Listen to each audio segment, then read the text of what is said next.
하늘의 문을 여소서. 이곳을 주목하소서. 주를 향한 노래가 꺼지지 않으니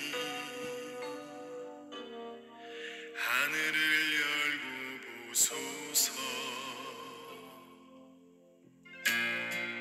이곳에 임재하소서.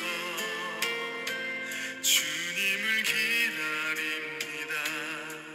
기도의 향기가 하늘에 닿으니 주여 임재하여 주소서. 이곳에 오셔서 이곳에 앉으소서. 이곳에서 드리는 예배를 받으소서. 주님의 이름만이 오직 주의 이름만 이곳에 있습니다.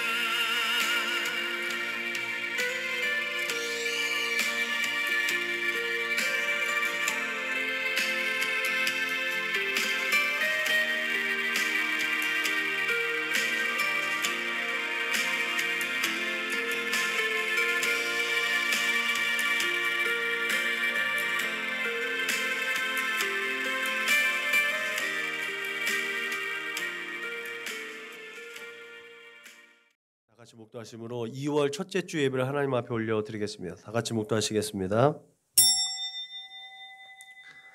하나님의 나라는 먹는 것과 마시는 것이 아니요 오직 성령 안에 있는 의와 평강과 희락이라. 이로써 그리스도를 섬기는 자는 하나님을 기쁘시게 하며 사람에게도 칭찬을 받느니라. 아멘. 참 좋으신 하나님 감사합니다. 우리를 새로운 피조물로 오늘도 지어주시고 또 하나님 앞에 설 수 있도록 인도하심을 감사합니다. 날마다 새롭게 되어질 우리의 인생이 하나님께서 맡겨주시는 화목의 직분, 그 화평의 도구로 사용되어지기에 힘쓰는 믿음의 삶을 살아낼 수 있도록 주님 인도하시고 축복하여 주옵소서. 오늘도 또 성령 하나님께서 이곳에 우리를 인도하여 주셔서 또 하나님의 나라에 거하는 그런 믿음을 주심을 감사합니다. 오늘 이 시간에도 하나님의 의로 충만한 복된 시간 되게 하여 주옵소서. 은혜와 평강과 기쁨과 즐거움으로 하나님 앞에 설 수 있는 사랑하는 믿음의 거룩한 권속들 다 될 수 있도록 주님 인도하시고 축복하여 주옵소서. 그렇게 하나님을 예배하는 자로 불러주셨사오니 하나님 한 분께만 집중할 수 있게 하시고 그 하나님께만 예배 올려드릴 수 있도록 우리의 생각과 마음을 붙잡아 주옵소서. 우리의 마음과 뜻과 정성을 다해서 우리의 마음의 중심을 다해 온전히 하나님을 예배하는 이 시간 되도록 주님 축복하여 주옵소서. 함께 있어야 할 터인데 함께하지 못한 믿음의 거룩한 권속들 또한 그들이 어느 chỗ 어디에 있든지 간에 동일한 은혜와 사랑으로 붙잡아 주시고 날마다 하늘 문을 두드리는 믿음의 거룩한 권속들 다 될 수 있도록 주님 축복하여 주옵소서. 감사하며 걸어가신 예수님의 이름으로 기도드렸습니다. 아멘. 응답 찬송 부르시겠습니다.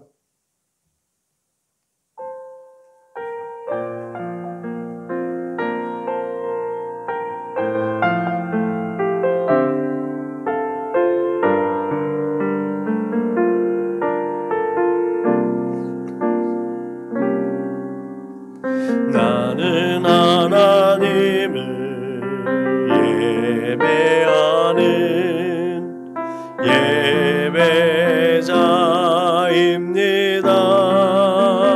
예배자입니다.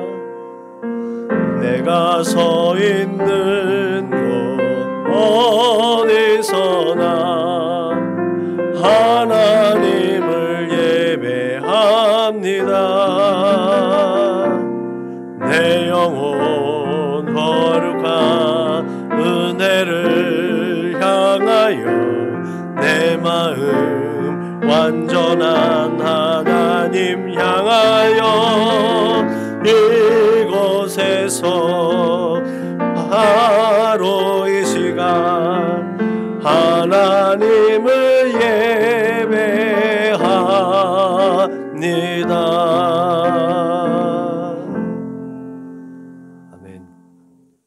모두 다 같이 주님께서 가르쳐준 기도로 우리의 마음을 하나님 앞에 올려드리겠습니다. 그러므로 너희는 이렇게 기도하라. 하늘에 계신 우리 아버지여, 이름이 거룩히 여김을 받으시오며 나라가 임하시오며 뜻이 하늘에서 이루어진 것 같이 땅에서도 이루어지이다. 오늘 우리에게 일용할 양식을 주시옵고 우리가 우리에게 죄 지은 자를 사하여 준 것 같이 우리 죄를 사하여 주시옵고 우리를 시험에 들게 하지 마시옵고 다만 악에서 구하시옵소서. 나라와 권세와 영광이 아버지께 영원히 있사옵나이다. 아멘. 너희가 사람의 잘못을 용서하면 너희 하늘 아버지께서도 너희의 잘못을 용서하시려니와 너희가 사람의 잘못을 용서하지 아니하면 너희 아버지께서도 너희 잘못을 용서하지 아니하시리라. 아멘. 다 같이 공동체 기도를 하나님 앞에 올려드리겠습니다. 나는 복음의 기수입니다. 나는 두려움과 낙심에 있는 자들을 위로하겠습니다. 우리는 약하고 소외된 이웃을 돌보는 책임 있는 교회가 되겠습니다. 우리는 성도로서 예배자의 거룩한 삶을 살겠습니다. 그렇게 우리는 주님의 영광을 드러내는 축복의 삶을 살겠습니다. 우리는 하나님의 얼굴을 구하는 성도가 되겠습니다. 그래서 이 나라와 민족이 모든 죄악된 것에서 돌이킬 수 있도록 하겠습니다. 우리는 우리 자녀와 성도들이 이단과 사이비에 미혹되지 않도록 관심과 사랑으로 붙들겠습니다. 예수님의 이름으로 기도합니다. 아멘. 찬송가 438장 불러 하나님께 영광 올려드리겠습니다. 찬송가 438장 불러 하나님께 영광 올려드리겠습니다.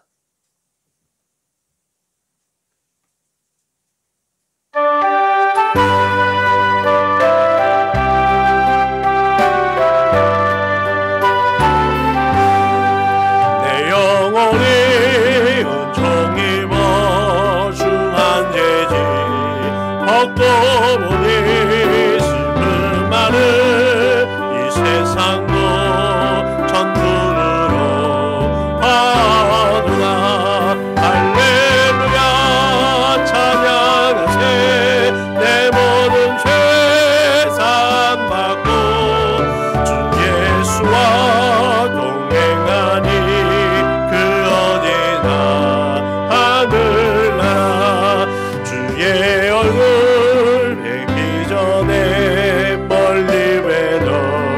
하늘나라 내 마음속에 이루어지니 날로 가깝도다. 할렐루야 찬양하세. 내 모든 죄 사함받고 주 예수와 동행하니 그 어디나 하늘나라. 높은 산이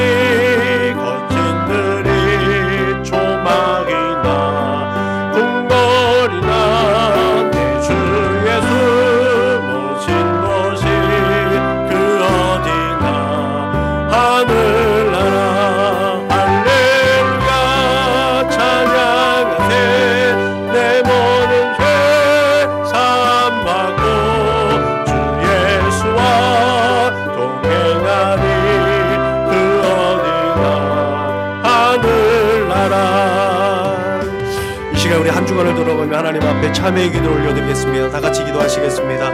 참 좋으신 오신 아버지 하나님 고맙고 감사합니다. 2022년을 우리에게 허락하여 주시고 또 첫 번째 달을 하나님 앞에 올려드렸습니다. 이제 우리에게 허락하여 주신 두 번째 달 첫째 주 예배를 하나님 앞에 올려드리며 다시 한번 내 자신을 돌아보며 내가 하나님 앞에 서 있음을 하나님 고백합니다. 하나님 앞에 완벽할 자, 완전할 자가 아무도 없음을 하나님 고백합니다. 한 주간을 돌아보며 또 지난 날을 돌아보며 하나님 앞에 죄스러웠던 것, 또 하나님의 마음을 근심케 하였던 그 모든 죄를 이 시간에 고백하게 하여 주시니 감사합니다.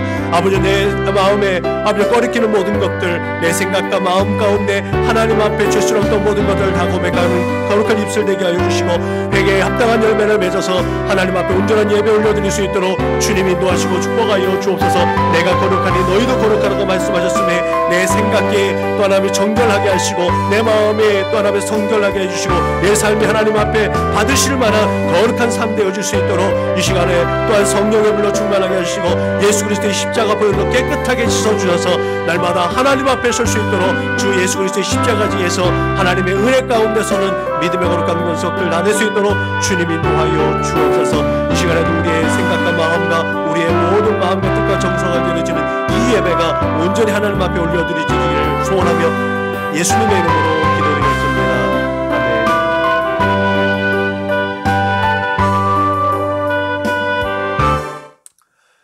아멘. 다 같이 사도신경으로 신앙을 고백합니다. 다 같이 기도하시겠습니다. 나는 전능하신 아버지 하나님 천지의 창조주를 믿습니다. 나는 그의 유일하신 아들 우리 주 예수 그리스도를 믿습니다. 그는 성령으로 잉태되어 동정녀 마리아에게서 나시고 본디오 빌라도에게 고난을 받아 십자가에 못 박혀 죽으시고 장사된 지 사흘 만에 죽은 자 가운데서 다시 살아나셨으며 하늘에 오르시어 전능하신 아버지 하나님 우편에 앉아 계시다가 거기로부터 살아있는 자와 죽은 자를 심판하러 오십니다. 나는 성령을 믿으며 거룩한 공교회와 성도의 교제와 죄를 용서받는 것과 몸의 부활과 영생을 믿습니다. 아멘. 찬송가 488장 불로 하나님께 영광 올려드리겠습니다. 찬송가 488장 불로 하나님께 영광 올려드리겠습니다. 찬송가 488장 불로 하나님께 영광 올려드리겠습니다.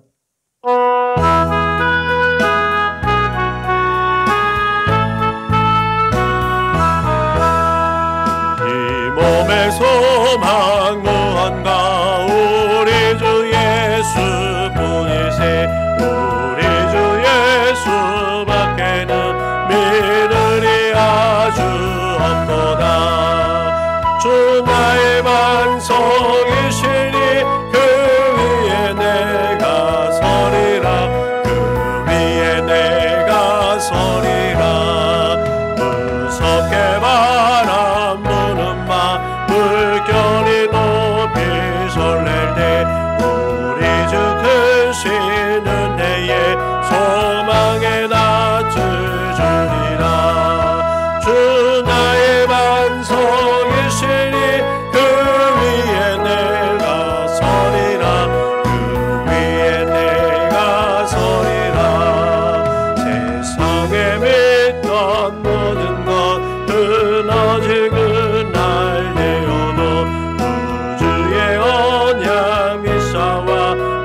소망 높으리라. 주 나의 반석이시니 그 위에 내가 서리라 그 위에 내가 서리라. 바라던 천국 올라가 하나님 앞에 배울 때 우주의 의를 힘입어 어여치 바로 서리라. 주 나의 반석이시니 그 위에 내가 서리라 그 위에 내가 서리라. 아멘. 은혜 받으실 하나님의 말씀은 마태복음 6장 13절 말씀입니다. 신약성경 8페이지 그 전후를 찾으시면 되겠습니다. 마태복음 6장 13절 말씀을 한 목소리로 읽겠습니다. 시작. 우리를 시험에 들게 하지 마시옵고 다만 악에서 구하시옵소서. 나라와 권세와 영광이 아버지께 영원히 있사옵나이다. 아멘. 자, 오늘 본문은 주께서 가르치는 기도의 마지막 부분입니다. 근데 끝은 아니죠. 우리는 항상 여기에서 끝맺었었지요. 근데 우리가 주님께서 가르친 기도를 우리 예배 순서 안에 담고 끝까지 하는 이유가 또 있죠. 다음 주에 또 살펴보겠지만 특별히 주님께서 가르치신 기도는 이제 산상설교라고 하는 산상설교라는 부분에 위치해 있습니다. 유대인들에게 3대 경건 생활이 있어요. 유대인들에게는 3대 경건 생활, 그게 뭐죠?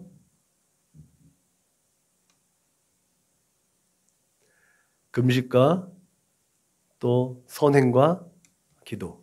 그죠? 그게 6장에 나와 있는 내용들이에요.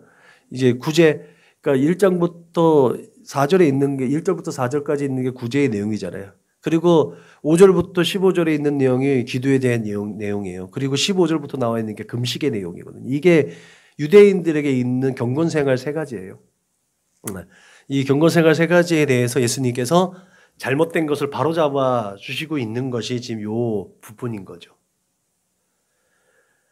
이 유대인의 경건생활 중에서도 중심에 있는 것이 이제 주님께서 가르치는 기도라는 거죠. 기도 중에서도 그 중심이 되어지는 바른 기도를 우리에게 가르쳐 주시고 있는 거죠. 그런 측면에서 예수님의 비전선으로서의 그 가치를 가늠할 수 있는 게 또 주님께서 가르쳐 주시는 기도입니다. 이따 또 말씀드리겠지만 주기도문은 진짜 어떤 주문처럼 어떤 모임을 호루라기 부는 것처럼 야 모여, 야 끝났어, 이런 역할로만 치부될 수 있는 유의 것이 아니라는 거죠. 그 가치가 어마어마하다는 사실을 우리는 분명히 기억해야 될 줄로 믿으시길 바랍니다. 특히 산상설교는 예수님께서 마태의 의도상 예수님이 임마누엘, 하나님이 함께 하시는 그 선지자라는 것을 분명하게 드러내는 이제 거기에 방점을 찍고 있습니다. 그래서 보라 처녀가 잉태하여 아들을 낳을 것이요 그의 이름은 임마누엘이라 하리라 하셨으니 이를 번역한즉 하나님이 우리와 함께하 계시다 함이라는 이 분명한 메시지를 담고 있는 것이 산상설교의 핵심입니다. 마태는 복음서 서두에서 이렇게 임마누엘 대신 예수님을 밝히면서 예수님께서 하나님께서 원하시는 하나님의 나라, 하나님의 뜻대로 살아가는 그 백성들의 삶의 원리를 어떻게 교훈하시는지를 분명하게 우리에게 소개해주고 있습니다. 그런 의미에서 그 산상수훈을 신학적으로 살펴보면 우리가 잘 알죠. 4장 13절부터 9장 35절까지는 첫 번째 예수님의 그 메시아적 사역 가운데서 첫 번째 사건이 4장 23절부터 9장 35절까지 딱 묶여져 있습니다. 이 카테고리 안에서 예수님께서 산상설교를 5장부터 7장까지 산에서 설교하시고 산에서 교훈하신 다음에 8장 1절에 산에서 내려오시고 나서 이제 기적을 베푸시죠. 병든 자를 고쳐주시고 기적을 베풀어 주십니다. 이게 한 묶음으로 되어 있죠. 한 부분으로 묶어져 있는 게 마태복음은 5가지 테마로 되어져 있다고 그랬죠. 5가지 테마는 왜 5가지 테마로 되어 있다고요? 유대인들에게 모세오경 5권으로 되어져 있는 하나님의 율법서 모세오경을 연상하기 위해서 마태복음은 5개의 테마로 구성되어져 있다고 말씀을 드렸습니다. 그 첫 번째 테마가 바로 산상설교와 그 산상설교에 비롯되어져 있는 병 고치는 사역과 하나님 나라를 선포하는 사역이 한 테마로 되어져 있는 거죠. 그렇게 마태복음은 예수님께서 교훈하시고 그 병 고치는 사역과 기적을 이제 일으키는 사건이 하나로 한 세트로 해서 한 테마로 5테마로 이제 구성되어져 있는 게 마태복음입니다. 그래서 이 구조 속에서 마태복음은요 딱 중심에 주기도문은 딱 중심에 놓여져 있습니다. 4장 23절부터 9장 35절까지 있는 이 구조 속에서 이 주께서 가르쳐 주신 기도는 딱 정중앙에 딱 놓여 있어요. 그러니까 정점이라고 하죠. 산 위의 정점.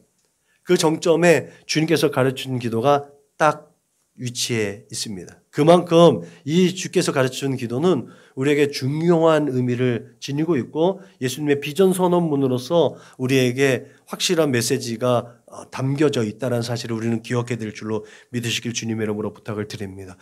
우연히 이 신학을 연구한 사람들이 요 구조 안에서 이 인클루지어 구조라고 하죠.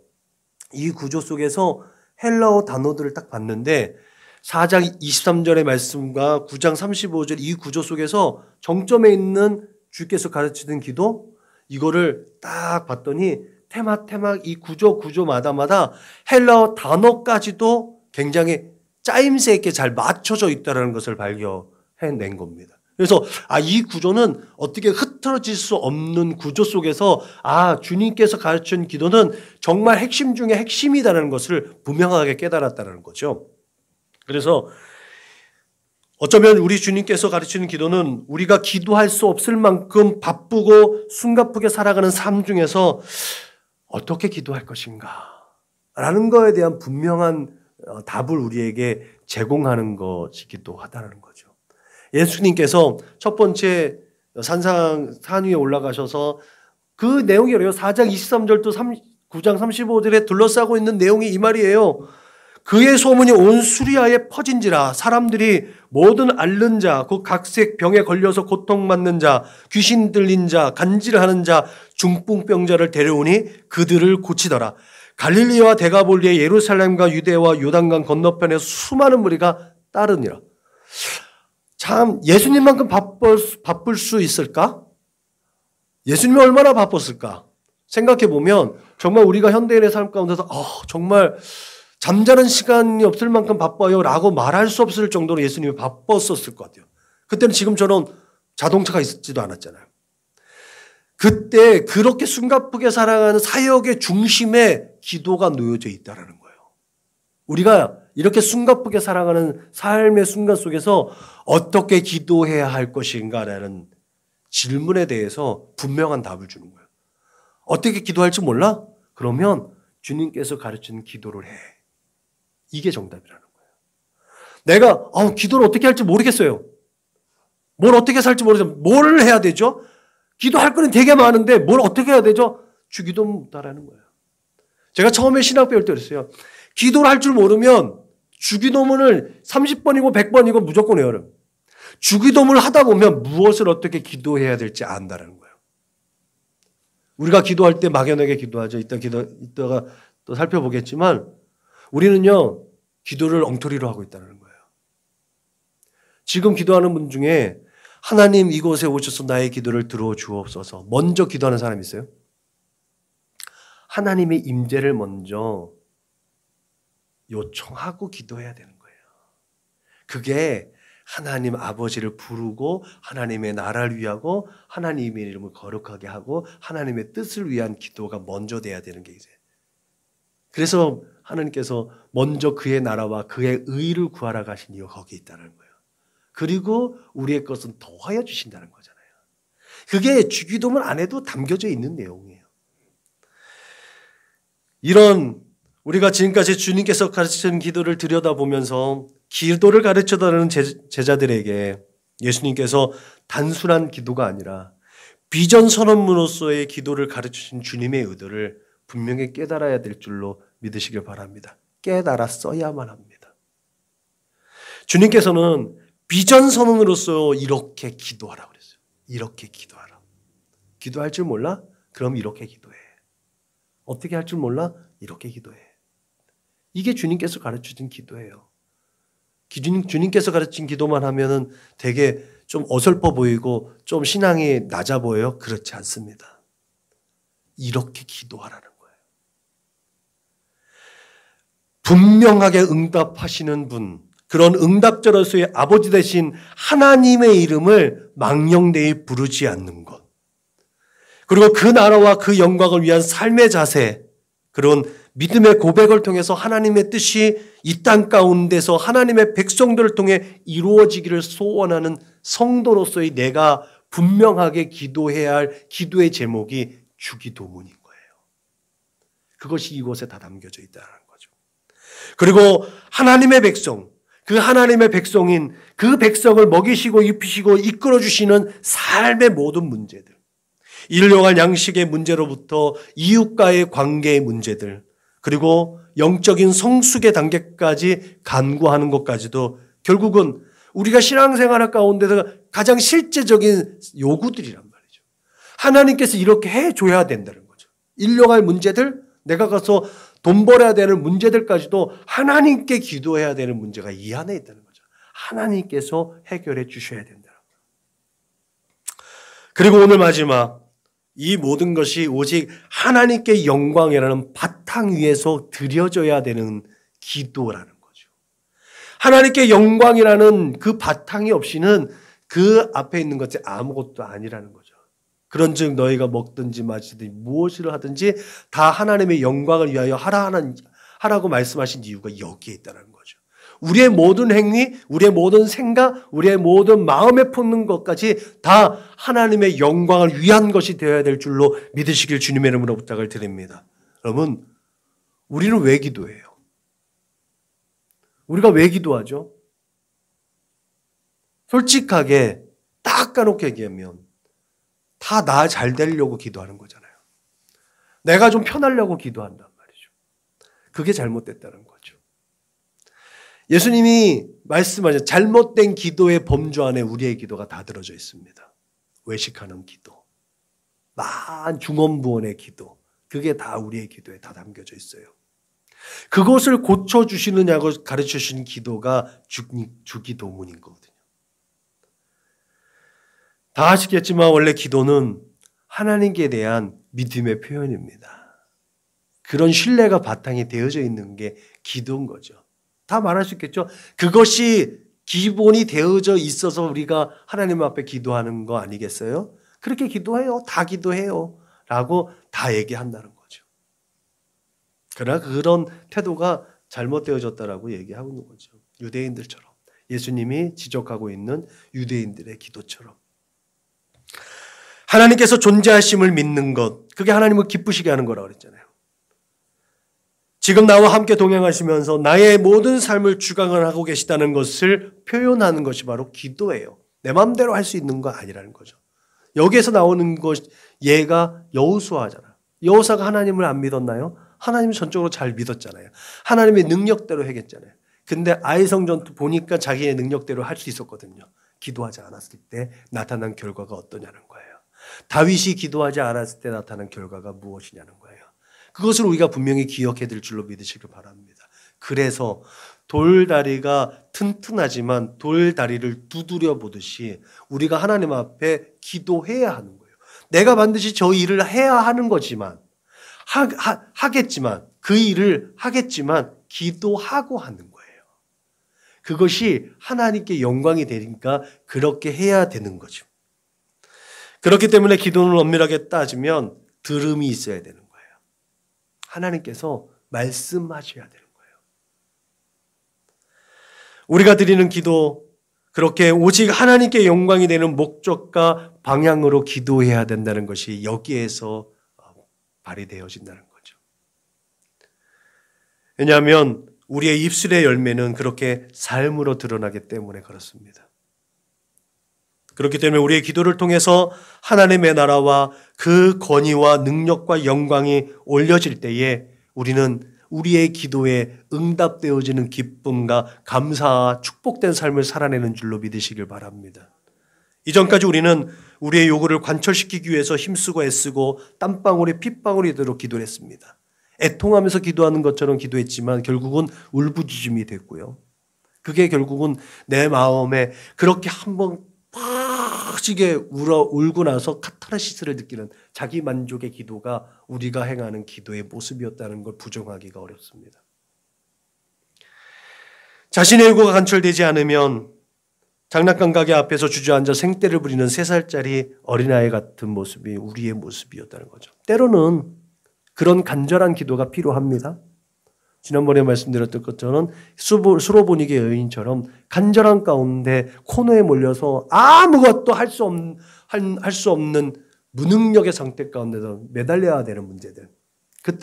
그런 때는 정말 간절한 기도가 필요합니다. 그렇게 간절하게 기도할 때도 있는 거예요. 그러나 우리의 기도의 모습들이 매일 그렇지는 않는 거죠.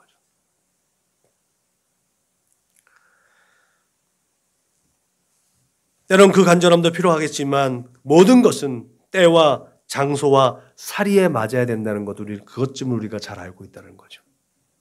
이제 알 만큼 알고 기도의 모범적인 모델을 배웠으니까 그렇게 기도의 모범을 배운 우리는 하나님을 설득시키겠다고 생떼를 쓰는 것이 아니라 우리에게 베풀어 주신, 정말 나에게 베풀어 주신 하나님의 뜻이 맞는지 하나님께 여쭤보고 물어보고 그런 하나님의 음성을 듣고 움직일 수 있는 그런 조금 성숙된 신앙인의 모습을 보여야 되지 않느냐는 거죠.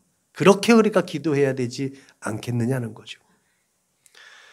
분명 하나님의 나라는 의와 평강과 희락이라는 말씀을처럼 하나님의 뜻을 내가 올바르게 깨달았다면 우리 안에 하나님께서 다스리는 하나님의 나라가 임해야 될 줄로 믿으시길 주님의 이름으로 축원합니다. 그렇게 제대로 우리가 하나님께서 원하시는 기도, 주님께서 가르치신 기도로 제대로 기도한 사람에게는 하나님의 응답이 어떻게 주어져요? 아, 이것이 옳구나. 옳음의 기준이 뭐가 있어요? 성경대로 옳음의 기준이 뭐예요? 결국 우리가 살아가는 바운드 안에서 상식적인 게 되는 거예요. 윤리적이고 도덕적이고 공의적으로 옳다라는 기준을 가지고 가는 것이 결국은 옳음이에요. 그 옳음이 내 기준으로 했을 때 계속해서 범법이 이루어지는 거거든요. 저 사람은 그것이 옳다고 얘기하지 않는데 나 혼자만 옳다고 하는 건 사회적 합의가 이루어지지 않는 옳음은 결국은 불법인 거예요. 그렇죠? 네. 사회적인 함의가 이루어진 게 규칙이잖아요. 질서잖아요. 그 규칙과 질서로 사회적인 함의가 이루어진 것 가운데 옳음이란 것, 이게 상식이고 보편적인 거란 거죠. 그것이 이루어지는 게 그 안에서 수긍하며 살아가는 것, 그게 하나님의 나라를 이루어가는 거예요. 예수 믿는 사람들이 왜 하나님의 나라를 이루어가지 못하느냐? 자기 상념에서 자기가 세워놓은 하나님의 나라가 있는 거예요. 그러니까 세상은 지옥인 거죠.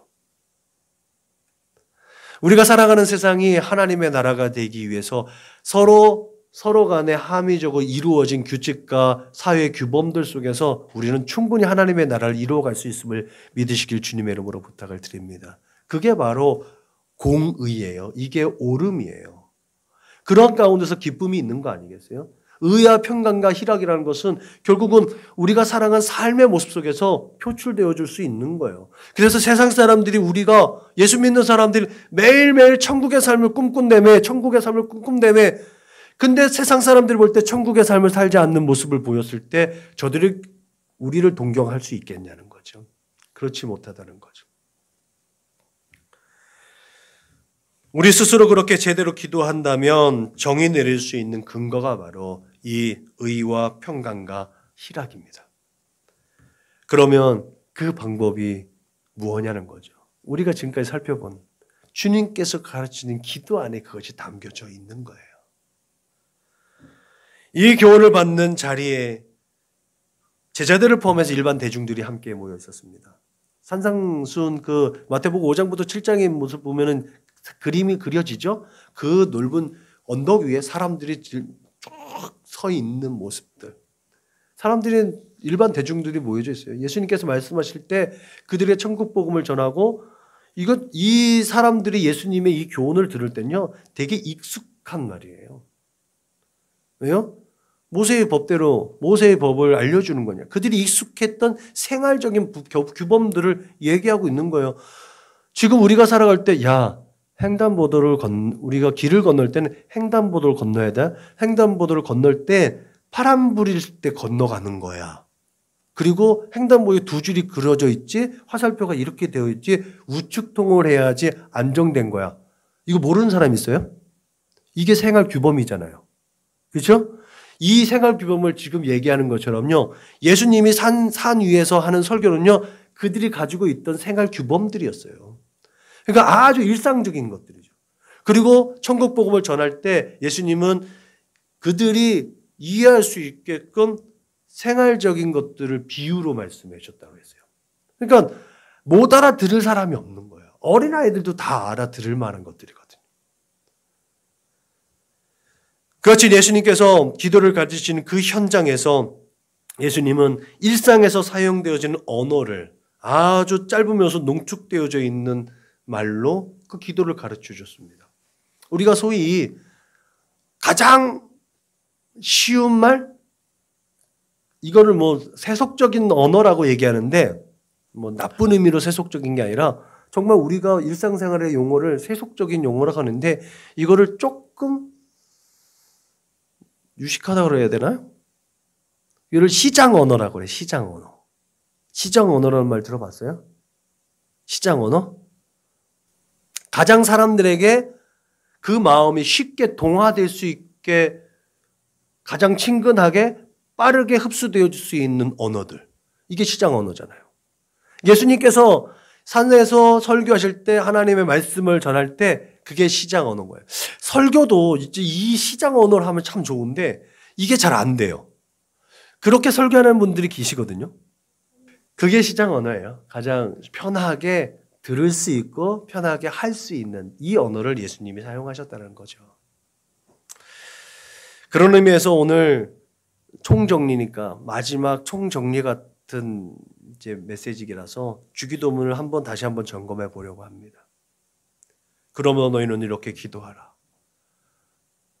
예수님은 what이라고 무엇을 기도하는지 원하지 않았어요.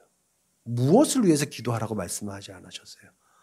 어떻게 기도할지를 알려주셨어요. how라고 하죠. 어떻게 기도하는지. 어떻게 기도하는 거에 대한 답을 우리에게 제공해 주신 거예요. 그것이 하나님에 대한 것이었고 우리들의 나 자신에 대한 것이었다는 거죠. 하늘에 계신 우리 아버지 이름이 거룩히 여김을 받으시오며 나라가 임하시오며 뜻이 하늘에서 이루어진 것 같이 땅에서도 이루어지이다. 이 표현 아버지의 이름이 아버지의 나라가 아버지의 뜻을 구하는 것 이게 똑같은 거라 그랬죠. 하나님의 임재함을 강조하는 거예요. 아버지의 이름, 아버지의 나라, 아버지의 뜻 결국은 하나님과 관계되어지는 것. 하나님께서 내가 기도하는 그 자리에 임재하셔야 된다는 거예요. 내 기도를 들어주셔서 그것을 듣고선 응답해 주실 분은 오직 나의 아버지밖에 안 돼요. 그 하나님이라는 거예요. 그 하나님이 내가 기도하는 이 자리에 오셔서 내 기도를 내 신음소리 같은 이 기도를 들어주옵소서. 그것을 들으시고 응답해 주옵소서. 이 내용이 이 안에 담겨져 있는 거죠. 그래서 예수님께서 말씀하신 일상적인 용어로 아빠라고 하죠. 헬라어로 되어져 있는 게 아빠라고 되어요. 이 아빠를 표현을 통해서 그 하나님이 정말 친근감 있고 친밀하다는 것을 우리에게 소개해 줬습니다. 얘는 하나님 아빠? 유대인들은 감히 사용할 수 없었잖아요. 유대인들이 감히 하나님을 아빠라고? 라는 거에서 거부감이 있고 거리감이 있었던 이 단어를 일상용어로 확 갖고 들어왔어요. 야, 하나님이 우리의 아빠야. 우리의 보호자야. 우리를 인도하시고 우리를 붙잡아 주시는 우리의 아빠야. 이게 예수님이 가르쳐주는 기도에 담겨져 있는 거잖아요. 그런 하나님을 아버지라고 부르라고 하는 거죠. 예수님은 그렇게 하나님의 임재를 위해서 그 거룩하시고 존귀하신 이름을 자유롭게 부르라고 얘기하는 거예요. 종말론 입장에서 하나님의 임재는 하나님의 뜻이 가장 잘 이루어지는 것. 그렇게 장엄하게 이루어지는 그곳에 하나님의 뜻이 이루어지는 거죠. 하나님의 나라는 그곳에 임하여지는 거예요. 하나님의 뜻이 이루어지는 곳에 임하는 것이 하나님의 나라인 거예요. 결국은 하나님이 그곳에 계셔야 되는 거죠. 그 임재를 끊임없이 우리가 구해야 될 줄로 믿으시길 주님의 이름으로 부탁을 드립니다. 그래서 우리가 기도할 때 날마다 하나님의 나라를 사모할 수 있게 되는 것이죠. 그 하나님의 나라, 하나님의 계신 것. 그러므로 우리가 기도할 때 처음 우리가 의식해야 할 것은 나의 기도의 시작에 하나님의 임재하심을 구하는 거예요. 나는 하나님과 기도할 때 하나님 이곳에 오시옵소서. 이곳에 계시죠. 내 기도를 들어 주옵소서. 그 기도가 우리에게 선행되어야 될 줄로 믿으시길 바랍니다. 그런 나의 기도의 대상이 확실하게 정해져 있어야 하는 것이고 그 기도에 응답하는 분이 내 기도를 들어줘야만 하는 것이고 그 당연한 사실을 우리의 입술로 고백해야 되는 줄로 믿으시길 바랍니다. 그때 하나님은 우리와 함께 하시고 우리와 그 공간에 우리의 기도를 들으시고 응답해 주시는 줄로 믿으시길 주님의 이름으로 부탁을 드립니다. 나의 모든 삶의 시작과 정체성, 그 신앙의 정체성이 분명하게 하나님과 함께하는 신앙이 되어야 될 줄로 믿으시길 주님의 이름으로 부탁을 드립니다. 우리의 의식과 우리의 생각과 우리의 말로만 임마누엘이 아니라 우리의 모든 삶의 범주 안에 임마누엘, 그 신앙이 우리에게 있기를 주님의 이름으로 축원합니다. 여러분, 실제적으로 우리의 삶의 기도 가운데 기도해야 되는 일을 하나님의 얼굴을 구하고 요청해야 되는 이유가 분명하게 있지요. 내가 하나님 앞에 기도했을 때 하나님께서 분명히 제가 분명 그걸 해야 되는데 좋아하는데 하나님께서 아세요. 그죠? 하나님께 우리의 필요를 다 아시죠? 근데 하나님께서 기다리시는 거예요. 하나님께서 내 기도를 들으시고 내가 원하는 것을 주실 분이라는 것을 내 입술로 고백하기를 원하신다는 거예요. 그래서 우리가 기도해야 되는 거예요. 그때 우리가 기도해야 된다는 거죠. 그렇게 내가 기도하는 곳에 하나님께서 함께 있어 달라고, 하나님께서 내 기도를 들어달라고, 내 기도에 응답해 달라고.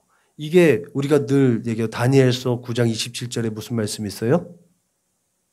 다니엘서 9장 27절에 찾아보지 마시고 주여 삼창의 비밀이 거기 있다 그랬잖아요.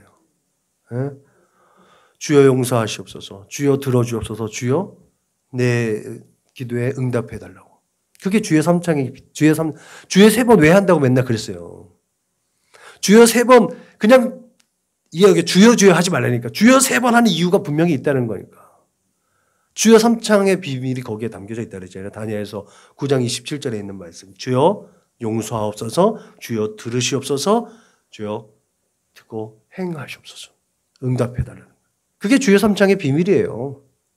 네, 그걸 기억하시고 우리가 늘 끊임없이 하나님의 임재를 구할 때 내 죄를 하나님 앞에 고백하고 거룩한 곳에 함께 임할 수 있는 그런 믿음의 표현이 있기를 주님의 이름으로 부탁을 드립니다.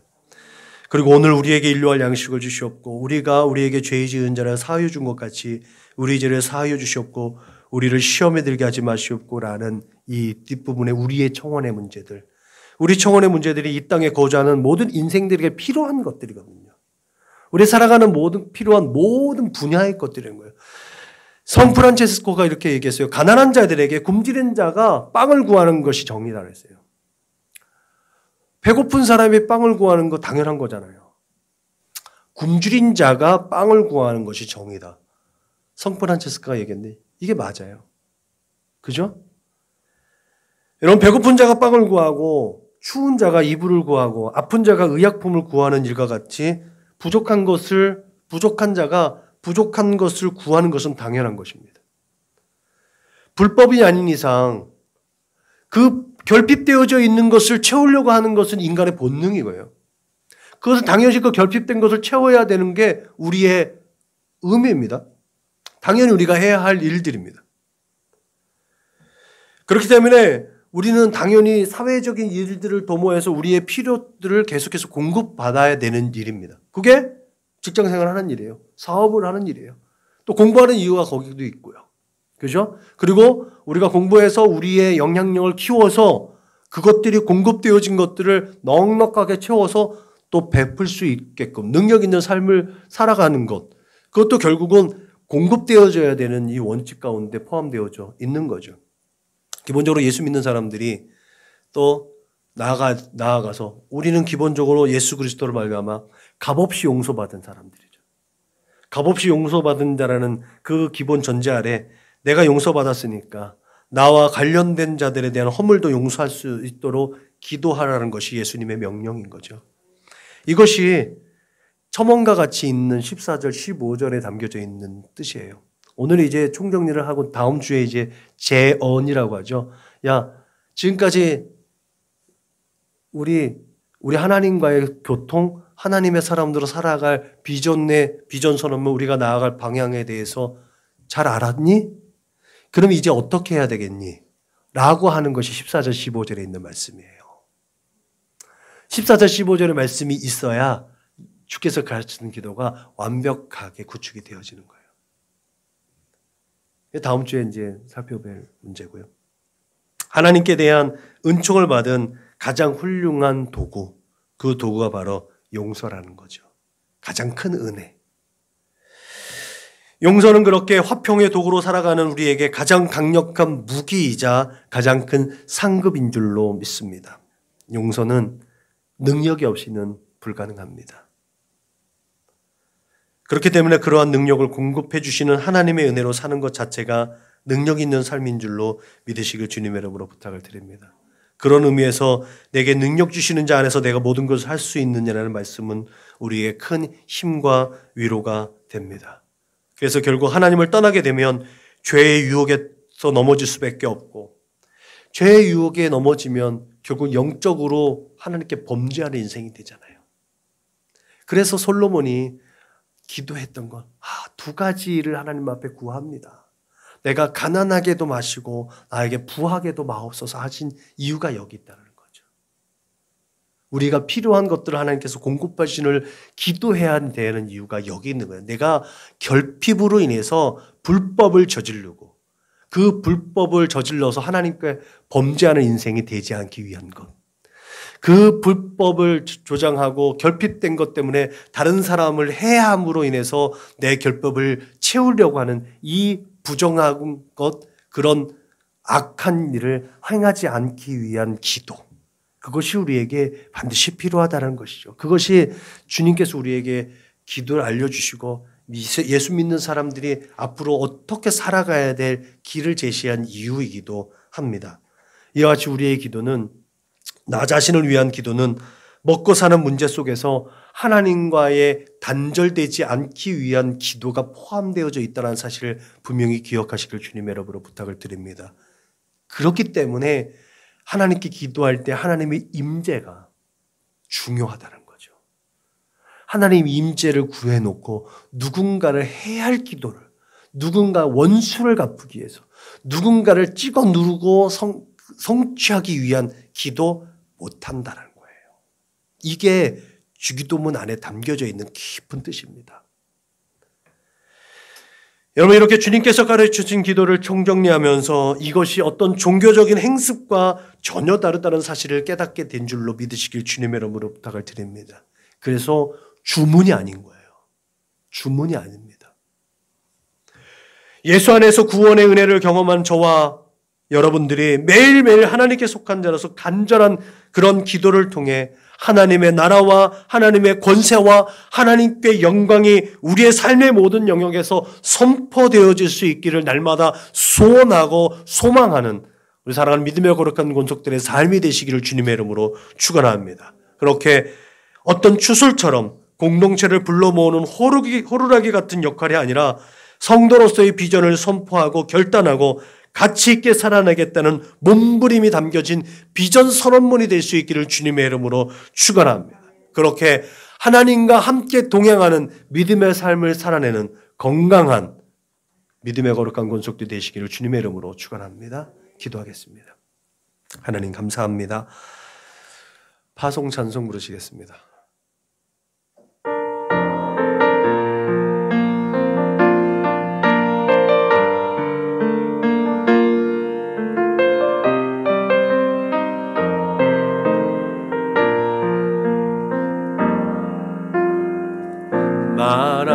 마라나타 주 예수여 어서 오시옵소서. 땅의 모든 끝 모든 족속 주를 찬송하게 하소서. 마라나타 주 예수여 어서 오시옵소서. 모든 열망이 주께 돌아와 춤추며 경배하게 하소서. 우리 주님 다시 오실 길을 만들자. 십자가를 들고 땅끝까지 우린 가리라. 우리 주님 하늘 영광 온 땅 덮을 때 우린 땅끝에서 주를 맞으리. 마라나타 마라나타 아멘. 주 예수여 오시옵소서.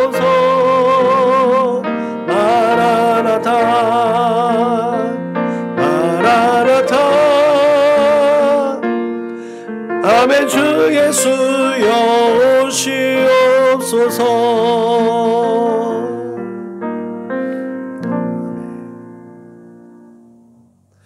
다 같이 구호를 제창합니다. 시작. 예수를 말하고 예수를 말하게 하는 건강한 교회가 됩시다. 아멘.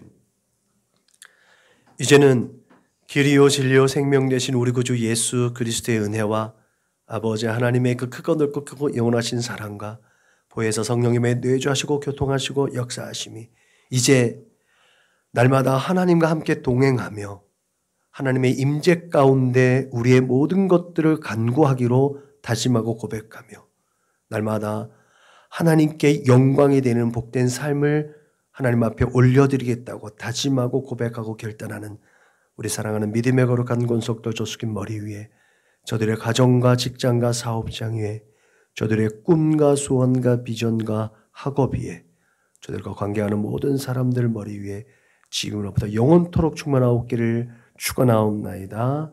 아멘.